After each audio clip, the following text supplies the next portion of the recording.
Hello student, let's start our first chapter of history, that is history our past. देखिए, first of all history होता क्या और हम history में क्या पढ़ते हैं. हिस्ट्री में हम पास्ट में जो ग्रेट मैन्स थे, जो पास्ट में ग्रेट इवेंट्स हुए, उनके बारे में पढ़ते हैं. देखिए, हिस्ट्री ग्रीक वर्ड से मिल के बना है. ग्रीक वर्ड हिस्टो, जिसका मतलब होता है नो दिस, एंड हिस्टोरियो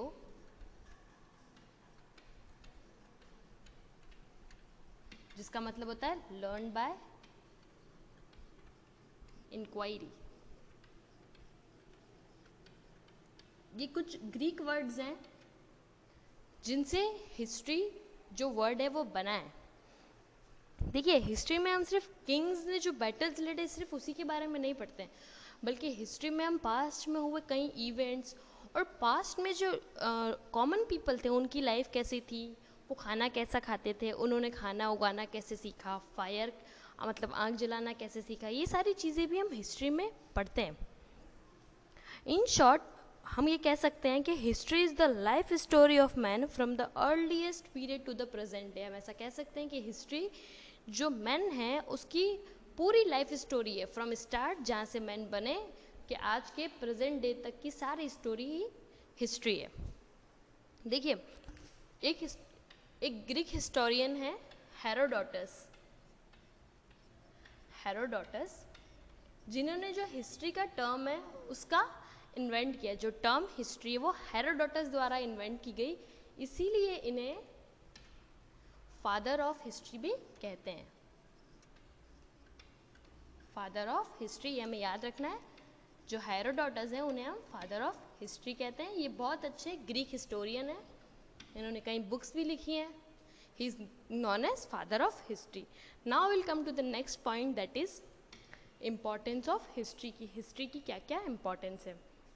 देखिए, first of all it enable us to gain knowledge. ये हमें नॉलेज गेन करने में हेल्प करता है. किसका नॉलेज? पहले किंग्स का, जो ग्रेट मैन्स थे उनका लाइफस्टाइल और ऑर्डिनरी पीपल की लाइफस्टाइल और उनका कल्चर कैसा था, वो सब की नॉलेज को गेन करने में हमारी हेल्प करता है. The second is it enable us to find the solution of our current problems. हमारी करंट जो प्रॉब्लम्स चल रही है उनका भी हमें सॉल्यूशन देता है. कैसे देता है कि हो सकता है कि हिस्ट्री में यानी कि पास्ट में कोई ऐसी प्रॉब्लम हुई हो, तब हमने उसको कैसे सॉल्व किया था, उसको ध्यान में रखते हुए हम हमारी आज की प्रॉब्लम को सॉल्व कर सकते हैं. Third, it gives us knowledge of different languages. अलग अलग लैंग्वेजेस की ओरिजिन कैसे हुई, मतलब कैसे भाषा बनी, पहले कौन सी भाषा बोली जाती थी, कैसे भाषा का इवोल्यूशन हुआ, और आज हम जो लैंग्वेज जो भाषा बोल रहे हैं वो कैसे आई, ये हमें हिस्ट्री से पता लगता है. The next is it teaches a lesson that slavery, hunger, poverty are the evils of our society. जैसे भूखमरी, गरीबी, रेशियल डिस्क्रिमिनेशन, ये सारी जो मैन हैं या जो सोसाइटी है उनकी दुश्मन है, एविल्स है हमारी सोसाइटी के लिए, और ये सारी चीज़ों को हमें ख़त्म करना है.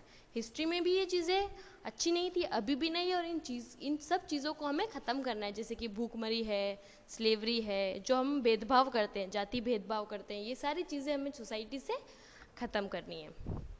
ये थी हमारी इम्पोर्टेंस ऑफ द हिस्ट्री के. हिस्ट्री हमारे लिए क्यों इम्पॉर्टेंट है. Now come to the next part, that is the time frame under history.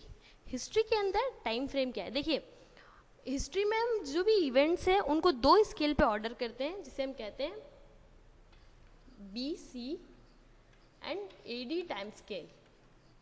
BC और AD टाइम स्केल कहते हैं. देखिए, हिस्ट्री में जो भी डेट्स लिखी होती है ना, कोई भी डेट होती है, उन डेट्स के आगे या तो BC लिखा होता है या AD लिखा होता है. कोई भी डेट हम हिस्ट्री में देखेंगे या तो उसके पास लिखा होगा BC या फिर AD. देखिए, BC का मतलब है बिफोर क्रिस्ट, मतलब क्रिस्ट के जन्म से पहले जो भी तारीखें थी, क्रिस्ट यानी कि जीसस, क्रिस्ट के जन्म से पहले की जो भी तारीखें थी वो थी BC, that is before Christ. The next is AD. ED की फुल फॉर्म है एनो डोमिनी. एनो डोमिनी एक लैटिन वर्ड है जिसका मतलब है after the birth of lord, मतलब लॉर्ड के जन्म के बाद की डेट्स. एनो डोमिनी लॉर्ड के जन्म की बाद की डेट, और जो बीसी है बिफोर क्रिस्ट यानी कि क्रिस्ट के जन्म जीसस के जन्म की पहले की डेट्स. ठीक है, ये था हमारा बिफोर क्रिस्ट और एनो डोमिनी. कई बार बिफोर क्रिस्ट की जगह लिखा होता है BCE, जिसका सेम ही मतलब है. BC का मतलब है बिफोर कॉमन एरा, मतलब कॉमन एरा के आने से पहले, या फिर हम इसे बिफोर क्रिस्ट भी कह सकते हैं, बिफोर कॉमन एरा. और एडी को हम कई बार CE से भी रिप्रेजेंट करते हैं. एडी को कई बार CE से भी रिप्रेजेंट किया जाता है, जिसका मतलब होता है कॉमन एरा. ठीक है, तो अभी हमें याद रखना है कि अगर किसी भी डेट के आगे या पीछे BC AD लिखा होगा, दैट मीन्स BC का मतलब है बिफोर क्रिस्ट. ठीक है, AD का मतलब है एनो डोमिनी. एनो डोमिनी का मतलब होता है after the birth of Jesus, यानी कि आफ्टर के क्रिस्ट के जितने भी इवेंट्स हैं वो एनो डोमिनी AD से डिनोट किए जाएंगे. और बिफोर क्रिस्ट को BC यानी कि बिफोर कॉमन एरा भी कहा जाता है, और एनो डोमिनी को CE यानी कि कॉमन एरा भी कहा जाता है. ये थी आपकी टाइम फ्रेम. देखिए, जो हिस्टोरियंस थे उन्होंने हिस्ट्री को 2 पार्ट्स में डिवाइड किया. एक को कहा pre history. First is pre history और सेकेंड इज हिस्ट्री. देखिए, जो प्री हिस्ट्री थी उसका हमारे पास कोई भी रिटर्न रिकॉर्ड अवेलेबल नहीं था. नो रिटर्न, क्योंकि तब लोग लिखना नहीं जानते थे. नो रिटर्न रिकॉर्ड, इसे हम स्टोन एज भी कहते हैं. It is also known as stone age, इसे हम स्टोन एज भी कहते हैं.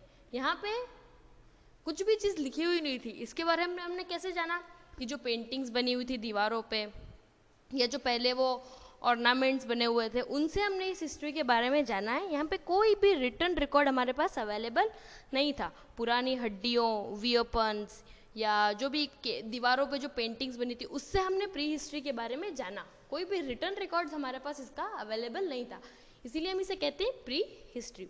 और हिस्ट्री यानी कि इस पीरियड का हमारे पास रिटर्न रिकॉर्ड अवेलेबल था. हिस्ट्री का हमारे पास रिटर्न रिकॉर्ड अवेलेबल था, मतलब लिखी हुई चीज़ें हमारे पास अवेलेबल थी. अब हमें बच्चों ये ध्यान रखना है कि हिस्ट्री को हमने 3 पार्ट्स में डिवाइड किया है. पहले तो हमने प्री हिस्ट्री और हिस्ट्री देखा. हिस्ट्री को हमने 3 पार्ट्स में डिवाइड किया है, जो कि हैं फर्स्ट इज एंशियंट,